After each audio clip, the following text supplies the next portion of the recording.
네, 반갑습니다. 공인중개사법 강의하는 김상진이라고 합니다. 반갑습니다. 첫 만남일까요?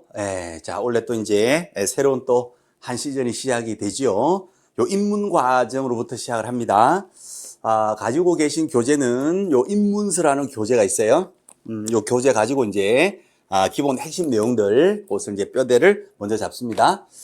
자, 1년 정도의 이제 커리큘럼을 가지고 있죠. 입문 과정이 있고, 그 다음에 이제 개념 확인, 개념 정립, 그 다음에 기출문제 들어가요. 기출문제. 물론 이제 핵심 내용 이론도 정리하고요. 기출문제 보고, 그 다음에 예상문제집이 있어요. 기출문제집이 한 권 있고, 또 예상문제집이 또 한 권 있습니다. 그 정도 되시면 시험 보러 가시면 거의 합격이 됩니다. 자, 근데 마지막에 이제 마지막에 9월 달하고 또 10월 달이 있어요. 9월, 10월은 파이널 과정이라 해서 그동안 1년 정도 동안 공부했던 내용들을 핵심 내용 이론 한번 정리하고 동형 모의고사 또 4주에 걸쳐서 실전 연습을 또 4주 동안 하는 거거든요. 9, 10월 과정이 다시 말씀드리면 파이널 과정인데 거기에서 이론 정리 2주 하고요. 다음에 동형 모의고사 실전 연습 4주 해서 합의 6주간의 파이널이 있어요. 자, 그럼 결국은 이 모든 이제 1년 정도의 과정이 결국은 파이널을 위한 과정이다. 이렇게 보시면 됩니다. 마지막에 딱 정리하시고 이제 시험장 가시면 정리된 내용 가지고 연습하시고 이제 시험장 가신단 말이에요. 그러면 무조건 합격되시는 거예요. 그때 이제 파이널 과정 때 정리를 충실하게 정리를 쉽게 하시려면 충실히 쉽게 하시려면 기본 과정이 꾸준히 되셔야 돼요. 해마다 보면요. 공부를 늦게 시작하셔가지고, 5월달, 7월달, 심지어 9월달에 막 시작하셔가지고, 막판에 막 후달리면서 결국 내용 이해 못하고 정리 안 된 상태에서 시험장 가시는 분이 꽤 계셔요. 의외로 꽤 계셔요. 어떻게 보면 그 다음 해보다 먼저 시작한다 볼 수 있고, 또 어떻게 보면 그 해에서는 늦게 시작했다 이렇게 볼 수 있는데, 어쨌거나 좀 힘듭니다. 사실은 현실적으로. 그래서요. 충분히 미리 11월, 12월 입문 과정, 1, 2월 또 이제 기본 과정, 3, 4월 또 핵심 이론 과정, 5, 6월 기출 문제집, 7, 8월 예상 문제집 차근차근 한 10개월, 거의 한 1년 정도를 꾸준히 이제 밟아가신 분들은 9, 10월 달에 파이널이 쉽게 정리됩니다. 쉽게 정리되고 또 쉽게 하게 되셔요. 그러니까 이제 어차피 시작해서 자격증을 취득을 하셔야 되는 입장이다 하게 되면 꾸준히 이 과정을 차근차근 스텝 바이 스텝으로 차근차근 가시는 것이 안정적으로 합격하는 지름길이다 이렇게 보시면 됩니다. 그리고 이제 요 메가랜드의 커리큘럼에 맡겨버리면 더 이상 고민할 것도 없고 이 커리에 따라서 이제 진행되면 되거든요. 개인적으로 막 이렇게 하려고 하시면 힘들어요. 그렇게 하시면 힘드니까 그렇게 하지 마시고 이미 이제 이 교수님들이 한 20년 정도 경력을 갖고 계시고요. 이미 다 검증된 커리큘럼에 따라서 진행되기 때문에 믿고 본인만 맡기시면 다 커리에 따라서 다 합격이 된다. 이제 그렇게 보시면 됩니다. 예. 자, 요 과목 얘기를 조금 할게요. 요 과목이 입문서인데요. 2차 과목이지요. 2차 과목에서 입문서 요 교재 보시면 맨 앞에 이제 체계도가 있어요. 기본 체계도. 요 체계도가 요것이 별도 형식으로 여기 첨부되다 보니까 지금 화면에는 떠 있지를 않거든요. 그래서 요 체계도가 나오는데 과목별로 요걸 보시면 돼요. 이 교재를 과목별로 이렇게 딱 한 장에 보기 좋도록 전체적인 조감도죠. 조감도 전체 체계도. 그래서 이제 첫 장에 공인중개사법령 및 중개실무해서 우리 과목의 체계도가 나옵니다. 요 체계도 참고하시면 요 과목은 요런 내용이구나 한눈에 싹 들어오게 되거든요. 그래서 이제 1교시 때는 입문과정, 1교시 때는 이제 전체 체계도 요걸 가지고 한 타임 정도 수업을 할 거고요. 그 2교시 2타임째부터 이제 첫 진도 들어가고 그런 식으로 하겠습니다. 자, 그래서 이제 첫째 1교시 여기에서는 전체적인 요 과목에 관한 내용이다 이렇게 보시면 됩니다. 자, 그래서 입문 과정인데 한번 해보겠습니다. 자, 우리 교재에서 공인중개사 법령 및 중개실무 요 과목입니다. 그래서 1차 과목이 민법도 있고 아시다시피 학기론도 있고 2차 과목에서는 세 과목이죠. 첫째가 공인중개사 법령 및 중개실무, 둘째가 부동산 공법. 자, 그 다음에 세 번째가 이제 공시세법 묶어서 한 과목인데요. 요 공인중개사 법령실무에서 40문제가 나오고, 부동산 공법에서 또 40문제가 출제가 되고, 공시세법 묶어서 또 40문제가 출제가 되는데, 120분 동안 한 번에 시험 보시면 힘드니까요. 실전 시험에서는 요것이 1교시예요. 1교시에 요것을 보시고 요것을 2교시 때 보게 됩니다. 그래서 두 개를 이제 구분해서 따로따로 이제 중간에 쉬는 시간이 한 번 있거든요. 그렇게 이제 시험은 봅니다. 어쨌든 이제 2차 과목에서요. 요것이 이제 1번부터 40번까지거든요. 시험 문제 번호가 1번부터 40번이고 여기가 이제 공법이 41번부터 80번으로 가는데 요 과목에서 이제 당일날 가시면 요 과목에서 점수가 잘 나와요. 문제를 쉽게 풀었어요. 그러면 2차는 기선을 제압한 거예요. 여기에서 힘들어요. 너무 어렵게 문제를 풀었어요. 하게 되면 여기에서 기가 죽어버려요. 그러니까 이제 선수 4기 차원에서도 요 과목은 기본적으로, 요 과목은 지금 보실 요 과목은 기본적으로 고득점 받을 수 있도록 그렇게 작전을 잘 짜셔야 됩니다. 그래서 현실적으로도요, 시험 합격하시는 분들의 대부분이 요 과목에서 한 80점 정도 점수를 받으시고, 요 과목에서 한 50점 정도, 40점 정도 받으실까요? 여기에서 한 60점 정도, 이렇게 받으셔서, 세 과목이죠. 세 과목에서 평균 점수가 60점 정도. 이렇게 해서 이제 보통은 2차를 합격을 하시게 돼요. 그러니까 다시 말씀드리면, 요 과목에서는 공인중개사 법령실무 요 과목에서는 기본적으로 80점을 맞아야 된다. 요 기본 개념을 가지고 계셔야 됩니다. 80점. 다른 과목에 비해서 내용이 비교적 접근하기가 수월해요. 수월. 쉽다는 뜻은 아닌데 접근하기가 수월해요. 개념 자체가 우리가 부동산 사무소도 길을 지나가시면서 많이 보셨고 또 공인중개사 관련되는 또 기본 용어들도 우리가 평소에도 많이 일상생활에서 쓰는 용어들이거든요. 그래서 다른 과목에 비해서 비교적 접근 방식이 수월해요. 수월하다 보니까 점수가 잘 나오기도 합니다. 물론 점수 잘 나옵니다. 그런데 수월한 내용 가지고 문제를 낼 때는 문제는 말장난 같은 문제 함정을 많이 만들어요. 그래서 과목 중에서 요 과목이 문제의 함정이 가장 많은 과목이기도 합니다.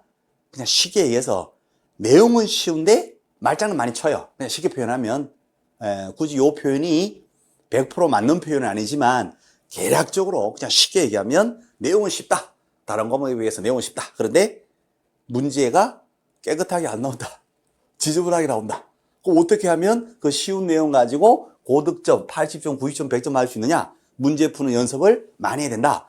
함정을 꼭 반드시 파악을 하고 시험장을 가야 된다. 함정 파악이 안 된 상태에서 시험장 가시면 그 함정에 다 빠져서 너덜너덜 점수 못 받고 불합격 한다. 이제 그렇게 보시면 되고요. 2차 과목이 가장 키가 되는 열쇠가 되는 합격의 열쇠가 되는 과목이다. 요 기본 개념을 생각하시면 됩니다. 그래서 요 과목을 잘 해주시면요. 나머지 과목들도 수월하게 접근할 수가 있게 될 겁니다. 오케이. 자, 기본 개념으로 이렇게 말씀드리고. 자, 그 다음에 이제 체계도로 가볼게요. 체계도. 요 체계도인데요. 그러면 요 과목은 고득점 80점 이상을 목표로 공부하시면 되는데요. 실질적으로도 80 이상 나옵니다. 그럼 요 과목은 그러면 어떤 내용으로 구성이 되어 있느냐 해서 이제 제1과목 해서 공인중개사 법령 및 중개실무 요겁니다. 그렇죠? 1과목. 밑에는요. 1편, 2편, 3편. 맨 밑에 가면은 뭐가 나올까요? 이제 2과목 나오겠는데 2과목은 다음 페이지 나오나요? 2과목이 나오는데 2과목은 두 번째 과목. 그렇죠. 공법 나오겠지. 공법요. 오케이. 그 다음에 공인세법 나오고. 그래서 2차에서 첫 번째 보는 과목, 1과목 이렇게 얘기를 하네요. 오케이. 자, 요 과목은요. 크게 세 파트가 있습니다. 첫째가 공인중개사 법령이 있고요. 공인중개사 법령. 자, 둘째가 부동산 거래 신고 법령이 있습니다. 실거래가대로 신고하세요. 토지, 건물 매매가 되면 실거래가대로 신고하세요. 실거래가 신고제도입니다. 그거와 관련되는 법과 령이다 그 말이 되겠고요. 그 다음에 제3편이 이제 중개 실무입니다. 실무. 실무는 실제 업무를 어떻게 하느냐. 그러면 이제 1편하고 2편 위의 것은 법령, 법과 령이다. 그렇게 보시면 되고, 그다음에 3편은 실무, 실제 업무를 어떻게 하느냐. 그렇게 보시면 되는데요. 위에 법령은요, 법령은 크게 또 두 가지가 있어요. 그죠? 하나가 공인중개사 법령이고, 또 하나가 부동산 거래 신고 법령입니다. 오케이. 그래서 공인중개사가 자격증을 어떻게 취득해서 공인중개사가 어떻게 되었느냐. 그 자격증 가지고 중개사무소 부동산 중개업을 할 때에 어떻게 하느냐.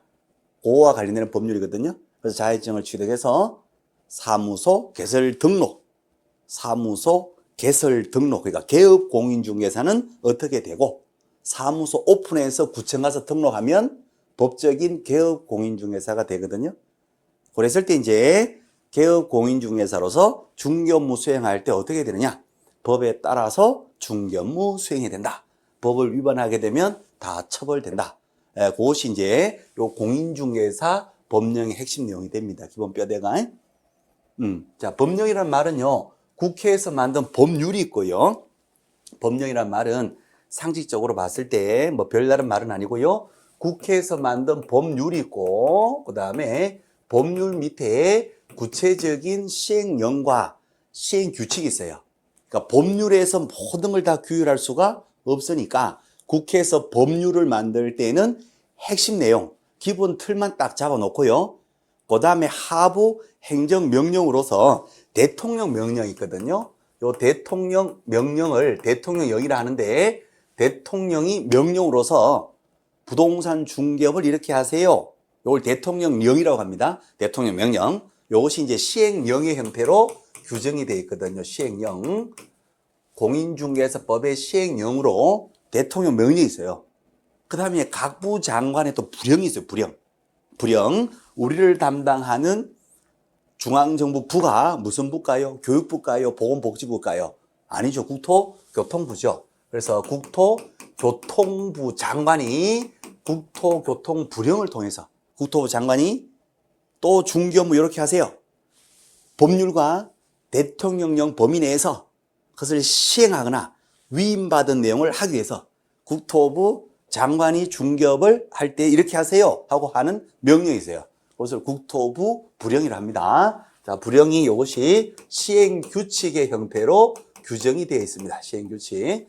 요 국회에서 만든 공인중개사 법률이 1조부터 51조까지 있습니다. 얼마 안 되죠?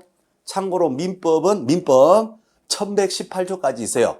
물론 그것이 다 시험 범위는 아니지만 민법이라는 법전에 조문 자체가 1조부터 1118조까지 있거든요. 거기에 비하면 진짜 양이 얼마 안 되죠. 1조부터 51조. 자, 그 다음에 이제 대통령이 1조부터 38조. 까지 밖에 없어요. 국토령이 1조부터 29조까지 밖에 없습니다. 이걸 다 합하게 되면 118개 정도의 조문으로 구성이 되어 있다. 이렇게 보시면 됩니다. 그래서 나중에는 그죠. 참 7월 달 정도만 돼도 이 조문을 거의 다 숙지 내지는 암기까지 될 정도로 계속 수업 시간에 반복이 됩니다. 할만하겠죠. 일단 자신감부터가 분량이 다른 과목에 비해서 적구나. 일단 그런 느낌을 받으실 겁니다.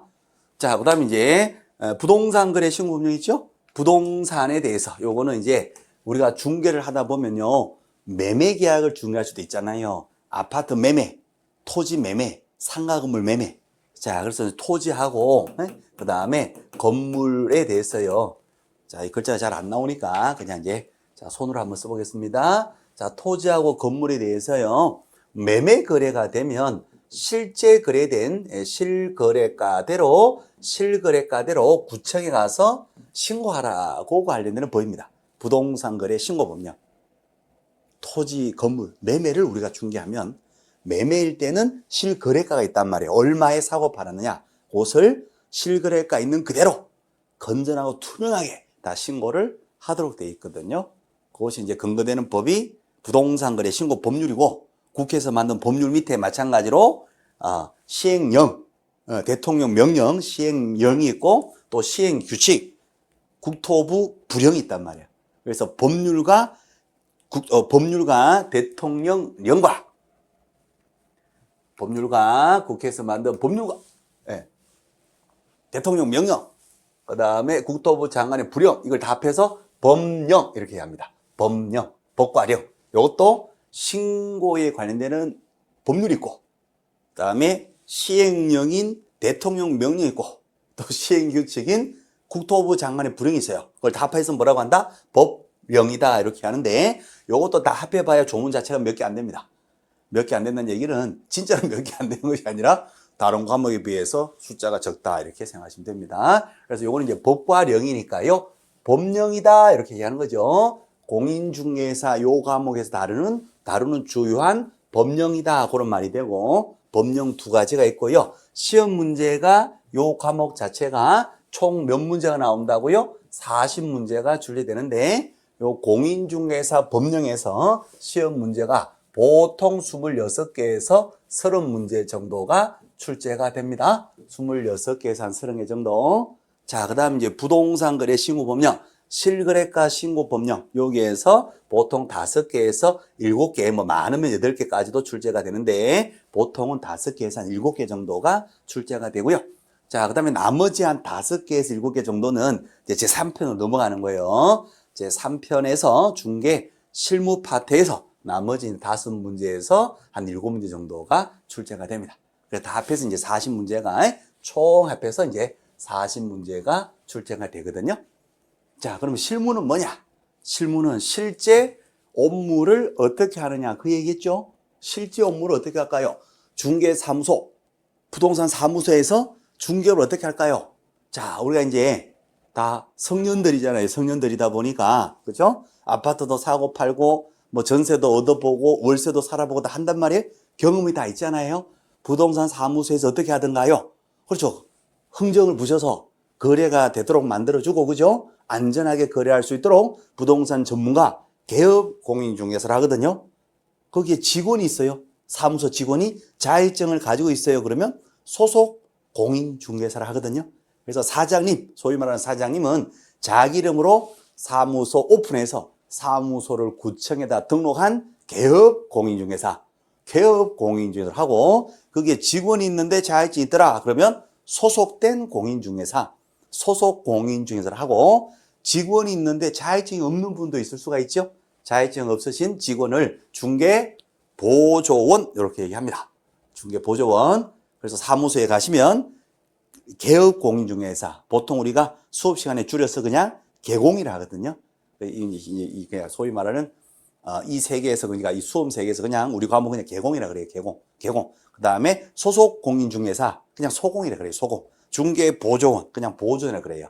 그래서 사무소에 가면 개공도 있고 소공도 있고 보조님도 계시고 개도 있고 소도 있고 보조님도 계시고 그런 얘기죠. 그래서 사무소에서 어떻게 일을 하던가요? 그렇죠. 물건 설명도 하고 현장도 가서 물건도 보여주고 물건에 대해서 설명도 해주고 거래가 되었다. 흥정 붙었다. 오케이. 거래가 성사되었다. 나이스. 그럼 계약서도 쓰고 물건 설명했다는 확인 설명서라는 서식도 있거든요. 그것도 작성하고 나 보험 들었어요. 중개보험 들었다. 보험증서까지 딱 이렇게 사본 복사를 해서 싹 다 주죠.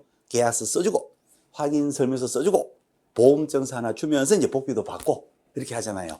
이제 그럴 때 이제 실제 업무를 어떻게 하느냐 그 수제에 따라서 중개 의뢰를 받아서 팔아주세요, 뭐 사주세요. 중개를 의뢰받는다. 이것을 중개계약을 체결한다 이렇게 표현합니다. 중개 의뢰인하고 개업 공인중개사 사이에 중개해 주세요. 청약. 알겠습니다. 제가 중개해 드릴게요. 안전하게 해 드릴게요. 승낙.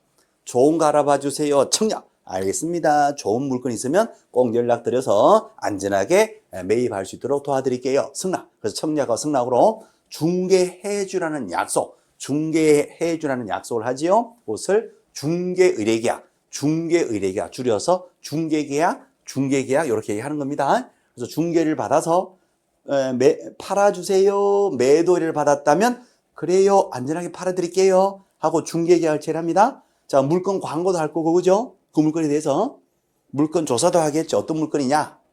그다음에 좋은 거 이제 좋은 점을 또 광고도 할 거고 그럼 광고 보고 찾아온 또 좋은 거 알아봐 주세요. 좋은 거 나왔던데 맞나요? 현장 좀 봅시다. 물건 좀 봅시다. 오케이. 그래서 이제 그 부분을 딱 모시고 이제 물건지 가죠.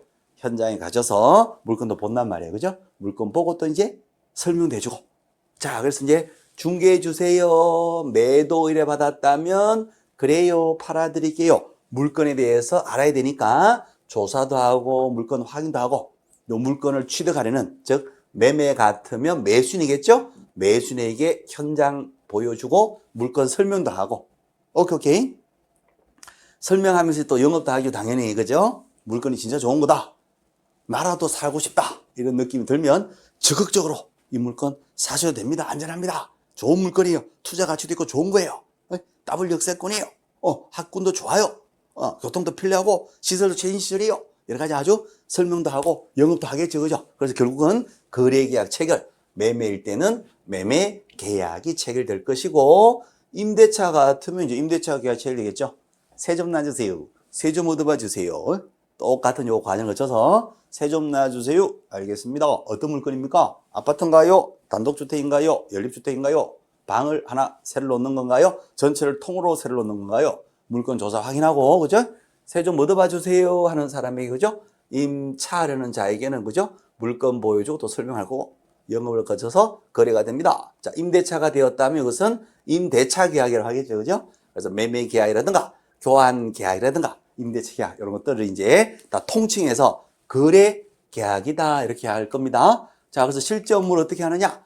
중개 의뢰 계약, 즉, 중개 계약, 중개 의뢰 계약을 체결을 해서 중개해주러 약속하지요.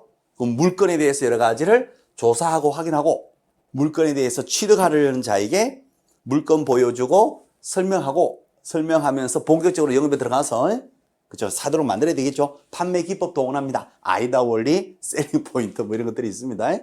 자, 그래서 이제 영업을 해서 결국은 거래가 되도록 매매든 임대차든 거래가 되도록 도와줍니다. 우리가 안전하고 공정하고 투명하게 거래가 되도록 우리가 도와주는 거죠. 그래서 의뢰를 받아서 중개계약 체결해서 거래가 될 때까지 1년의 과정을 실제 업무로서 어떻게 하느냐. 그러니 어떻게 제대로 잘하더라. 법에 따라서 공인중개사법 법에 따라서 제대로 하더라. 자, 그럴 때 이제 실무 관련되는 여러 가지 부속적인 법령도 있겠죠. 그죠? 오케이. 자, 요 법도 있지만, 그죠? 부속적인 법령. 자, 임대차 중개한다. 그럼 주택임대차 보호법, 상가건물 임대차 보호법도 알아야 되고, 주인법, 상인법.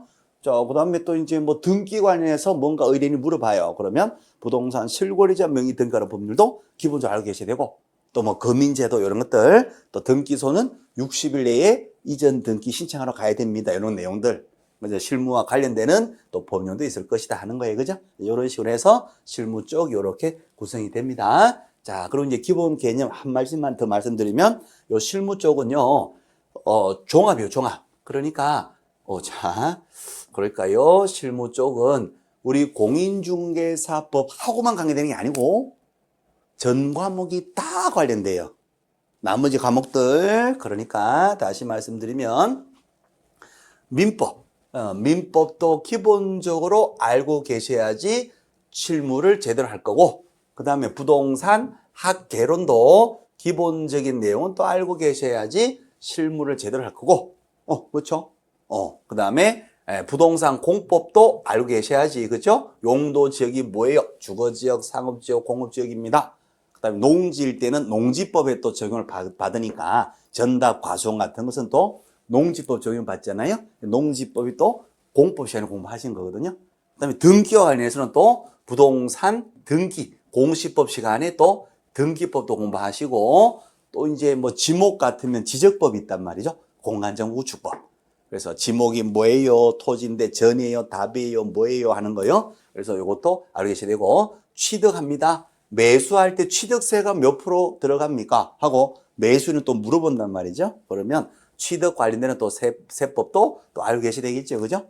그래서 취득에서 취득세가 들어가고 보유할 때 보유세, 재산세가 있고요. 종부세도 있고요. 그다음에 양도하고 소득 나오면 양도소득세도 있습니다. 이거 기본적으로 또 세무사 같은 전문가적인 지식은 아니더라도 중개에 필요한 범위 내에서는 또 우리가 세법도 알아야 된단 말이죠. 그래서 이런 것들이 이제 다 우리 실무에 필요한 것들이니까 이런 것들을 시험 문제로 전자로 전문가 자격증을 줘도 됩니까 해서 시험 과목으로 시험을 봐서 평균 점수가 60점 이상이니까요. 수, 오, 미, 양 가면 양 정도 이상의 지식은 가지고 있어야지 자격증이 나갑니다. 그래서 실무에 필요한 이런 내용들 1차 과목으로도 보고 2차 과목으로도 보고, 그러니까 실무 쪽은 다른 과목들이 다 종합적으로 융합되어 있는 종합 예술이다 이렇게 보시면 됩니다. 종합 예술. 그러니까 다 전 과목이 다 포함된 종합적인 내용이다. 종합 예술이다 이렇게 보시면 되거든요.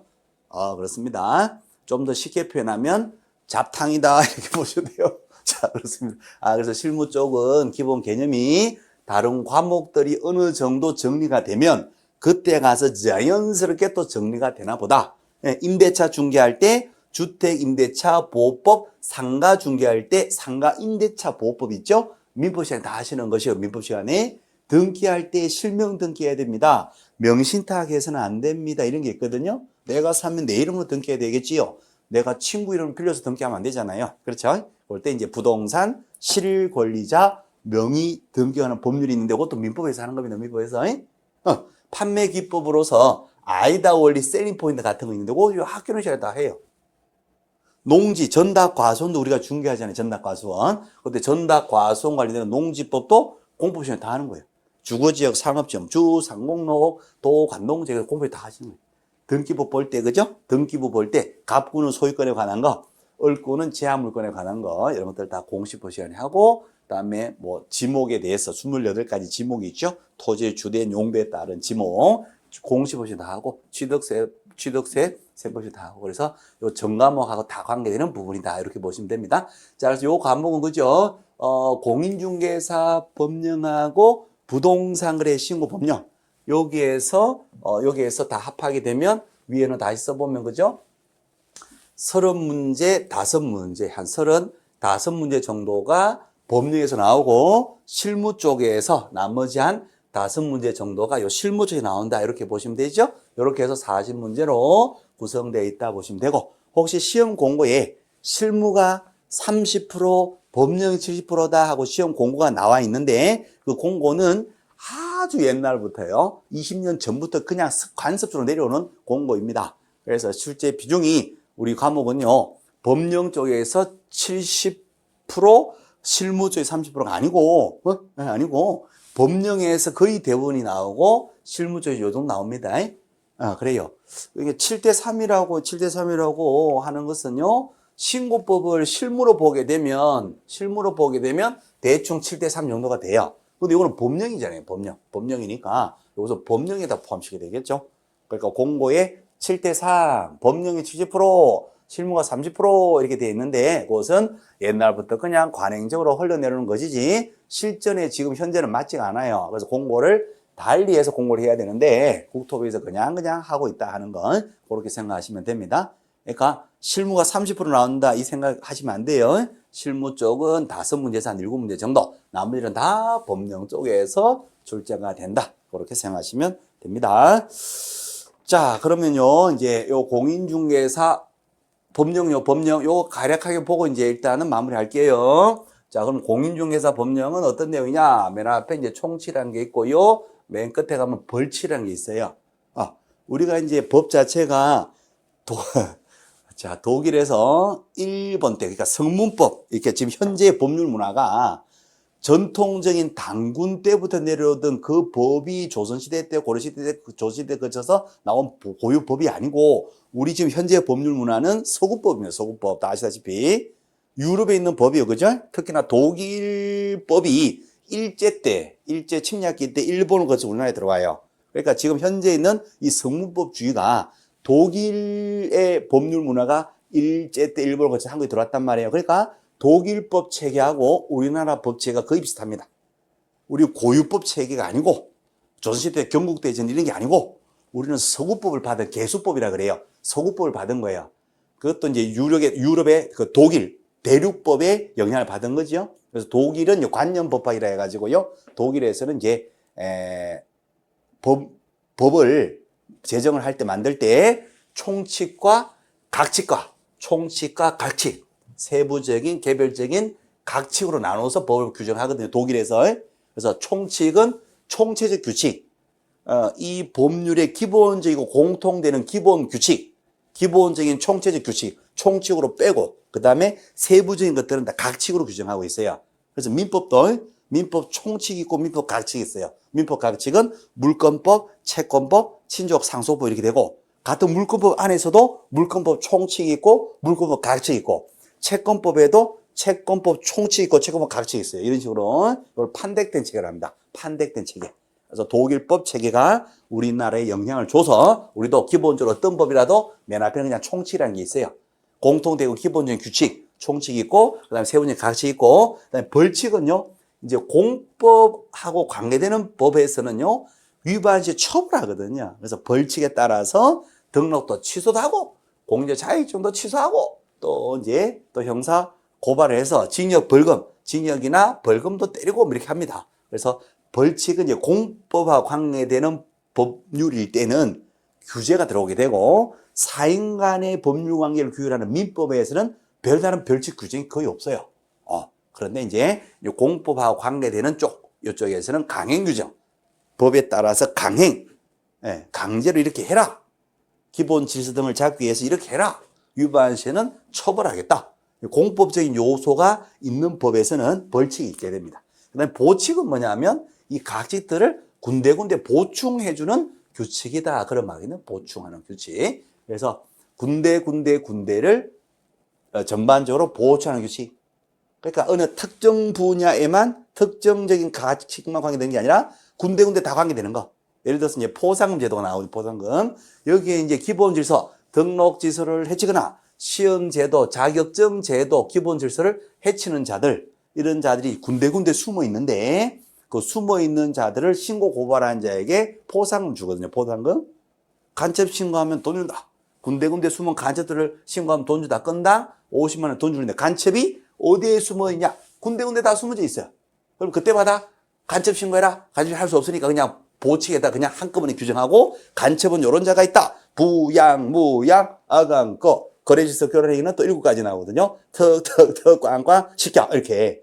그래서 요걸 다 한 방에 딱 규정해 놓고 군데 들어간 사람, 그 사람을 딱 모아서 요걸 신고받은 자에게 돈 주겠다. 이렇게 규정하고 있어요. 이것을 보칙. 이렇게 하는 겁니다. 오케이. 그다음에 나머지들은 다 각칙. 각계적인 규칙이다. 이제 그렇게 되는 겁니다. 자, 그래서 이런 식으로 이제 구성이 되어 있는데, 자격증을 취득해서 여기에서 자격증 시험 봐서 자격증을 취득하고 전문 교육이 있어요. 실무 교육이라는 전문 교육이 있거든요. 그 전문 교육도 받고 전문 자격증 취득해서 사무소 오픈해서 그것을 구청에 가서 등록을 해요. 등록하면 누가 되느냐? 여기에서 개업 공인중개사 됩니다. 개업 공인중개사, 소위 말하는 사장님이 되는 거예요. 개공. 그래서 개공으로서 이제 부동산 중개를 하잖아요. 중개업할 때에 중개업의 경영 관련해서 직원도 둘 수도 있어요. 직원 둘 수 있는데 직원의 종류가 몇 종류가 있습니까? 기억나십니까? 직원 종류 2종류. 남자 직원, 여자 직원? 아니, 자격증이 있는 직원 누구라고 한다? 소속 공인중개사. 자격증 있어요? 소공. 자격증이 없는 직원이 있어요? 중개 보조원님. 그래서 사무소에 가면 개도 있고 개공, 소도 있고 소공, 그다음에 보조님도 계시고. 자, 그래서 경영상이 이제 직원도 관할 수 있고 또 중개 사무소를요 또 다른 곳으로 이전도 할 수도 있고 경영과 관련해서 사무소 휴업하거나 폐업할 수도 있고요, 그죠? 또 중개행위에 사용한 인장, 도장도 계약서를 찍어야 되니까 도장도 등록을 하고 등록된 그 도장을 찍어주는 것이고, 그래서 이것이 이제 중개업 경영 관련 내용이고요. 자, 그러면 사무소 이제 오픈해서 개설, 등록을 구청 가서 했지요? 경영 관련된 내용도 있고요, 그죠? 또 이제 업무 안에서 구체적으로 물건에 대해서 의뢰가 들어와요. 중개 계약을 체결합니다. 중개 계약. 중개 계약 체결해서 물건에 대해서 설명할 때 취득 의뢰인에게 매매 같은 매수인이 어떻게 설명해야 되느냐? 반드시 근거 자료를 제시하고 성실하고 정확하게 설명됩니다. 법에 따라서 설명해야 됩니다. 여러 가지 의무사항이 나와요. 설명을 뭘 해야 되느냐? 법에 딱 정해져 있어. 최소한 요거는 설명해라. 기획권 공법하시면 수백 일도 좋습니다. 이거 설명하라 이렇게 돼 있어요. 그래서 그걸 딱 설명하고 거래가 되었다. 계약서 쓸 때는 어떻게 쓰고 확인 설명했다는 증거로서 확인 설명서 작성할 때는 또 어떻게 쓰고 이런 거요. 복비는 또 얼마까지만 받아라. 이 복비가 한도가 있거든요. 복비가요. 야, 이 복비 한도가 좀 없었으면 좋겠는데, 복비 한도가 토지나 상가 기준으로는 0.9%거든요. 토지나 상가를 기준으로 했을 때는 0.9단 말이죠. 그래서 10억의 토지가 매매가 되었다. 10억짜리 땅을 우리가 사고 파는 것을 도와줬단 말이에요. 얼마까지 복비할 수 있느냐? 10억에 0.9니까 900만 원. 그래서 땅 주인, 매도인에게 900만 원까지 받을 수 있고 매수인에게도 900만 원까지 받을 수 있어요. 두 개 합하면 1,800이 되는데 1,800 갖고는 한 달 생활이 안 되잖아요. 아, 그렇죠? 그러니까 이제 상가도 한 건 해야 되지. 상가 20억에 매매가 되었다. 그러면 20억이면 또 얼마예요? 상가 20억에 사고 파는 것을 중개해서 도와준 거죠. 0.9%니까 1,800. 매도인에게 1,800, 매수인에게 1,800 합하면 얼마 된다? 8, 26, 3,600만 원. 그래서 주택, 아까요? 토지 10억에 해서 1,800. 예, 상가 20억에 매매 중개해서 3,600. 두 개 합하면 이제 한 달 생활이 되잖아요. 이제 그런 식으로 하시면 돼요. 또 많이 벌 수 있어요. 잘하시는 분들 진짜 잘해요. 어쨌거나, 그것도 개인의 또 이제 영업의 능력, 뭐 그런 것도 있을 거고, 진실되게 좋은 물건, 그죠? 잘 선정 잘해서 진실되게 진정성 있게 이제 도와주고 그러면 복비도 많이 받고요. 0.9지만 이게 이제 알뜰하게 하시면 돈 많이 벌 수 있어요. 참고로 일본은 2%, 3%대 받는 걸로 제가 알고 있고요. 미국은 7%, 8%대로 받는 걸로 알고 있어요. 물론 우리하고 조금 상황은 다르겠지만, 그죠? 그러니까 요 0.9가 그렇게 많은 건 아니에요. 많은 건 아닌데, 주택, 아파트 같은 주택은 이 깎여버렸어요. 0.9에서 매매일 때 15 이상일 때 0.7%로. 또 임대차 15 이상일 때 0.6%로 깎여버렸어요. 주택은. 주택은 깎여버렸고, 요건 아직까지 남아있어요. 토지하고 상가는 0.5를 지금 지키고 있습니다. 근데 복비를 조금 더 이제 좀 올렸으면 좋겠다 하는 생각이 드는데, 이제 공부하실 때는, 그러니까 주는 쪽은 아깝잖아요. 그죠? 주는 쪽은 많다고 생각하고, 우리 받는 쪽은 1년 내도록 열심히 해서 이제 자격증을 전문 자격을 따서, 또 심지어 몇 년이 걸려서 따시는 분도 계시고, 상황 자체가, 그렇죠. 우리가 중고등학교 시절처럼 학업만 전업할 수 있는 게 아니잖아요. 전념할 수 있는 게 아니잖아요. 사회생활도 하고, 경제생활도 하시면서 또 공부하시는 분이 거의 대부분이거든요. 그러다 보니까 1년, 2년, 3년이 걸릴 수도 있잖아요. 어쨌거나 힘들게 해서 공부해서 자격증을 땄는데, 복비 제한이 있으니까, 그죠?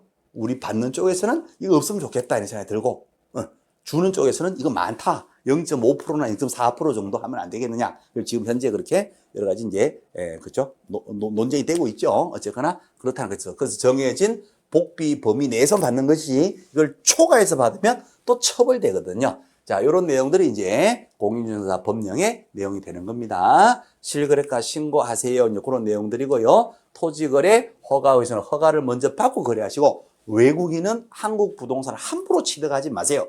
외국인이 한국 부동산 취득할 때는 좀 규제를 해야 된다는 그런 내용들로 구성이 되어 있습니다. 자, 실무 쪽은 이제, 그렇죠? 다른 과목 다 관계된다. 그래서 다른 과목이 다 정리되는 시점에 가면 실무 쪽은 자연스럽게 따라서 정리가 될 거고, 다른 과목이 안 된 상태에서는 아무리 열심히 해도 이걸 정리할 수가 없다는 거. 요거는 시간이 조금 필요하다는 건 시간의 흐름에 따라서 자연스럽게 정리되도록 하셔야 된다는 거예요. 그래서 처음에는요, 1월, 11월, 12월 포함해서 1, 2월 달, 아니면 심지어 3, 4월 달까지도 실무 위주로는 안 보셔도 돼요. 법령 2개 위주로만, 그죠? 한 5, 6월 달까지만 법령 위주로만 정리가 되어도 실무 쪽은 7, 8월 과정에서는 자연스럽게 다른 과목이 되면서 다 정리가 돼버려요.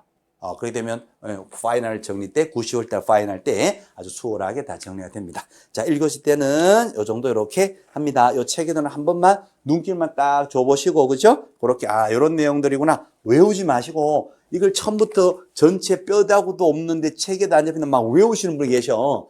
외우는 게 공부가 아니에요. 외우는 건 언제 외운다? 나중에 7, 8월 달, 9, 10월 달, 그때 가서 외우시는 거예요. 그전에는 계속 이해하시고 반복해서 전체적인 큰 틀을 먼저 잡으시고 뼈대를 세워서 살 붙이는 작업하시면 되고요. 이해 위주로 하시면 돼요. 암기는 나중에 가면 자연스럽게 그동안 반복되면서 자연스럽게 다 외워져 있는 것들 많아요. 거의 다 외워져 있어요. 반복해서 보시다 보면 그때까지도 안 외워진다 하면 그때 가서 7, 8월 달, 9, 10월 달 그때 가서 외우시면 되는 겁니다. 그러니까 막 이걸 가지고 막 오늘 밤새고 내가 외워야지 막 이렇게 하지 마시고 편안하게 따라만 이렇게 와주시면 되는 겁니다. 자, 1교시 여기까지 합니다. 자, 2교시 때는 이제 첫 진도 맨 앞에 첫 진도 들어갈게요. 자, 2교시 때 뵐게요. 수고하셨습니다.